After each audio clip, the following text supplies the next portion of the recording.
Bom, hoje, seguindo a nossa leitura do Novo Testamento, segundo a melhor tradução, vamos aqui seguir com a leitura do Evangelho de Lucas, no capítulo 2, que vai se iniciar assim. Ora, aconteceu naqueles dias que saiu um decreto da parte de César Augusto, ordenando o recenseamento de todo o mundo habitado.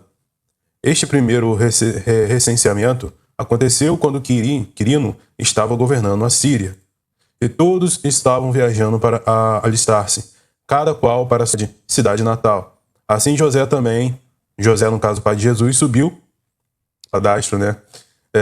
Subiu da Galileia, da cidade de Nazaré, para a Judeia, a cidade de Davi, que é chamada Belém, porque era da casa de Davi, isto é, da linhagem, a fim de alistar-se com Maria, que tinha casamento contratado com ele, que estava grávida. Ora, aconteceu que chegando eles ali, se cumpriram os dias para ela dar à luz. E ela deu à luz, e o seu filho primogênito, e o envolveu em pedaços de pano, e o deitou na manjedoura, porque não havia lugar para eles na hospedaria. Ora, havia pastores naquela mesma área, permanecendo no campo, e guardando seu rebanho durante as vigílias da noite. E de repente um anjo do Senhor apareceu-lhes, e a glória do Senhor resplandeceu ao redor deles, e ficaram apavorados. Aí o anjo lhes disse: Não tenham medo, pois eis que vos anuncio novas da maior alegria, que serão para todo o povo. É que hoje, na cidade de Davi, lhes nasceu um Salvador, que é o Senhor Jesus, Senhor Cristo. E isto lhes servirá de sinal: encontrarão um bebê envolto em pedaços de pano, deitado numa manjedoura. Em seguida, uma grande multidão do exército celestial apareceu com um anjo, louvando a Deus e dizendo: Glória a Deus nas alturas, e sobre a terra, paz, boa vontade para com a humanidade. Eu acho que aqui lembra muito aquela parte em Hebreus, né, que vai dizer que quando o Cristo se fez homem, Deus fala aos anjos, perante ele o adorem, né? Então a gente vai ver esse trecho no livro de Hebreus, onde o próprio Deus diz que quando Cristo ele se manifesta em carne, né, os anjos, ele fala que os anjos o adorem. Então isso é um pouco interessante, né, porque dá a entender que os anjos não entendiam bem esse surgimento do próprio Deus em forma humana. Então o próprio Deus teve que falar que os anjos do Senhor o adorem. Então, interessante que pode ser que seja esse momento que aconteceu isso e que Deus fala isso que vai ser escrito posteriormente. Um fato interessante aqui, só para ressaltar. Continuando no verso 15. E aconteceu que, ausentando-se deles os anjos para o céu, os homens, os pastores, disseram uns aos outros: Vamos, pois, até Belém, e vejamos este fato que aconteceu, que o Senhor nos deu a conhecer. E foram apressadamente e localizaram tanto Maria como José e o bebê deitado na manjedoura. Aí tendo visto, eles espalharam um relato exato do dizer que lhes foi falado a respeito do menino. Todos que ouviram se maravilharam do que os pastores lhes falaram. Quanto a Maria, ela guardava todas essas coisas, refletindo sobre elas em seu coração. Já os pastores voltaram, glorificando e louvando a Deus por tudo o que tinha ouvido e visto, assim como lhes havia sido dito. Quando os 8 dias se completaram para circuncidar o menino, foi-lhe dado o mesmo nome de Jesus, e nome dado pelo anjo antes dele ser concebido no ventre. Um fato interessante aqui é que esse nome de Jesus já existia antes, não foi um nome novo assim, mas já existia esse nome de Jesus. Continuando, verso 22. E quando se completaram os dias da purificação deles, segundo a lei de Moisés, levaram ele a Jerusalém para apresentá-lo ao Senhor, assim como está escrito na lei do Senhor: todo macho primogênito será consagrado ao Senhor, e para oferecer um sacrifício de acordo com o disposto na lei do Senhor, um par de rolinhas ou 2 pombinhos, que geralmente era para pessoas pobres, né, que não tinham condições de comprar ofertas maiores. Então, aqui cai por terra aquele argumento que muitos falam que Jesus era rico, que Jesus morava na beira do mar e coisa e tal. Não era bem assim. 25. Ora, havia em Jerusalém um homem cujo nome era Simeão. Este homem era justo e piedoso, esperando ativamente a consolação de Israel, e o Espírito Santo estava sobre ele. Foram-lhe revelados repetidamente pelo Espírito Santo que ele não morreria antes de ver o Messias do Senhor. e pelo Espírito ele entrou no templo.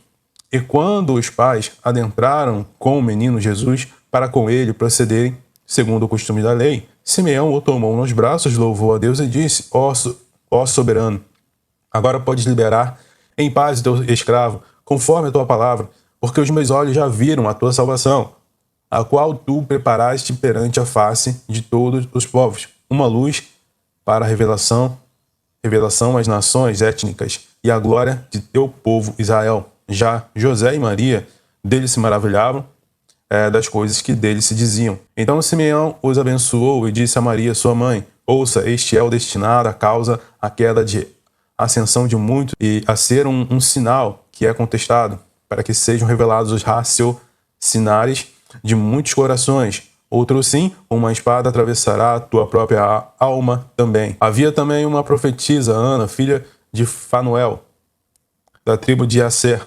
Era ela de idade muito avançada, tinha vivido com o marido 7 anos a partir de sua virgindade e tinha sido viúva durante uns 84 anos, que não se afastava do templo, servindo a Deus com jejuns e orações noite e dia.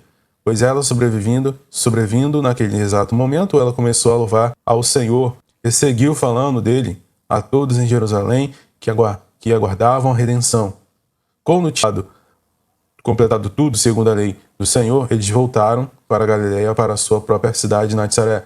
Já o menino seguia crescendo e sendo fortalecido em espírito, sendo enchido de sabedoria. Sim, a graça de Deus permanecia sobre ele. Interessante esse trecho, né? Tanto do Simeão, que você vê um homem sendo conduzido pelo Espírito Santo. Preste atenção, porque isso é interessante. O apóstolo Paulo, em suas cartas em Romanos e posteriormente, ele vai dizer sobre essa questão de ser conduzido pelo Espírito Santo. Jesus fala sobre isso. Que o Espírito Santo, ninguém sabe de onde vem nem para onde vai. Naquele diálogo que ele está no caso, com aquele homem, né, dos principados ali do Sinédrio. Então, naquela conversa com ele relata essa questão, né, de que ninguém sabe de onde o Espírito vem nem para onde vai. E aqui, outro trecho em que a gente vê que Jesus estava sendo enchido de sabedoria, da graça de Deus permanecia sobre ele, né, sendo fortalecido em espírito. Interessante. O relato da Ana também, a mulher que jejuava e orava a todo momento, né? Você vê que essas pessoas, o que elas tinham algo em comum? Essa preocupação de se aproximar de Deus, de ser enchido pelo Espírito, de entender se estavam sendo guiadas de fato pelo Espírito Santo ou por sua própria vontade. Então você vê como o Espírito Santo agiu nessas pessoas e como que ele conduz essas pessoas. Continuando, verso 41. Ora, todos os anos, seus pais subiam a Jerusalém para a festa da Páscoa. E quando ele completou 12 anos de idade, eles subiram a Jerusalém conforme o costume da festa. Quando tinham cumprido os dias, regressando eles, o menino Jesus ficou em Jerusalém. Mas José e sua mãe não perceberam, supondo que ele estivesse na caravana. Eles caminharam um dia, então se puseram a procurá-lo entre os parentes e conhecidos. Então, não encontrando, voltaram a Jerusalém em busca dele. E aconteceu que, após 3 dias, eles o encontraram no templo, sentado no meio dos mestres, ouvindo e fazendo-lhes perguntas. Todos os que o ouviam ficavam estarrecidos diante do seu entendimento e de suas respostas. Ao vê-lo, eles ficaram maravilhados e sua mãe disse a ele: Filho, por que fizeste assim conosco? Eis que teu pai e eu estávamos à tua procura, angustiados.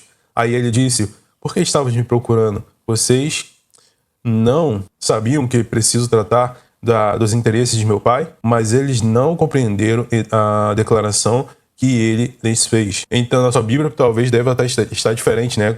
Parecendo que Jesus ele tinha dado aquela repreensão a Maria, né? Mulher, né?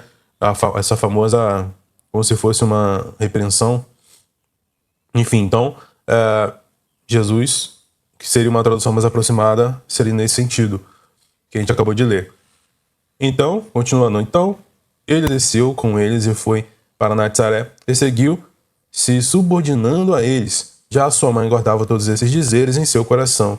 E Jesus seguiu crescendo em sabedoria e estatura, em graça para com Deus e os homens. E aí fica a pergunta, né? Então, quantas coisas aqui a gente pode tirar para a nossa vida cotidiana?